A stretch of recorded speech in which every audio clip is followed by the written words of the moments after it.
akong gumising kasi nga papasok yung amo ko. Linggo at saka Sabado ay maaga siyang pumapasok kasi nga siya yung pinaka-head teacher ng university. Yun yung trabaho niya. So, yung full day niya ay Sabado at Linggo. So, ayun guys, gagawa tayo ng kape. Meron tayo dito. Ito yung kape niya, diet coffee. So, ayan guys. Napaka very light niya pero strong body. At tapos yung naglagay na tayo ng 2 scoop. At tayo ay merong fresh milk. Ito kasi lagi yung ginagamit nila. Kaya na-maintain nila yung kanilang katawan. Meron siyang benefits. Marami siyang benefits. Sabi niya, source of vitamins A and D. Source of calcium and no powder. So, ayan guys. Almaray lang kayo magtiwala.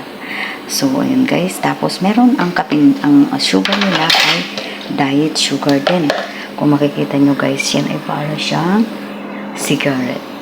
But hindi. Ito yung diet sugar. So, ayan guys. Makikita nyo kung mababasa nyo. Ayan. Medyo maliit yung tinapon ko na kasi yung carton niya. So, ito yung diet sugar nila.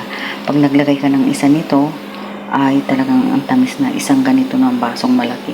So, ayan, nakapaglagay na ako doon ng sugar. So, pinakita ko lang sa inyo. At yung ating first milk ay nakapag, na rin ako, nagkapagpakulo. Pinapakuloan ko siya ng 4 to 5 minutes yung kanyang fresh milk. So, ilalagay natin ng konti.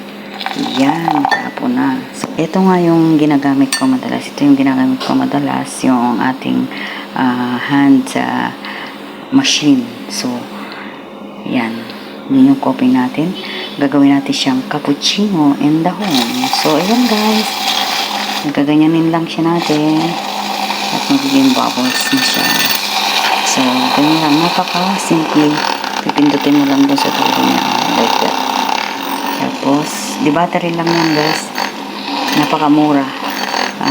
7 dirhams dito sa UAE. And Philippines, like 81 peso or whatever. I don't know.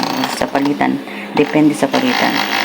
So, kapag nagbabos na siya ng ganyan, ayan, kapag ganyan na yung kanyang bubbles, ay ititigilan natin siya. Then, napakasimple lang ng paggagawa ng cappuccino. Handmade. Hindi na tayo gagamit ng machine, no? Mga original machine. Like that. So, ito napakasimple. Ayan. Ilalagay lang natin siya ng dahan-dahan dyan.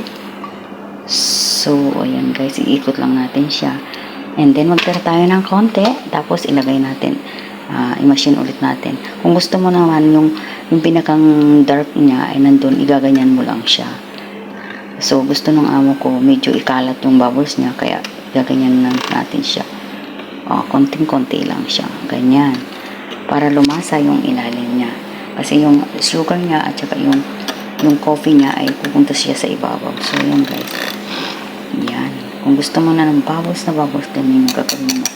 Pero kung gusto mo naman ay naka-spot lang yung bubbles niya sa dulo, ay huwag mo siya masyadong ipaikot din. So, ayun guys. Kukuha tayo ng kaunting coffee at ilalagay natin ang design dyan.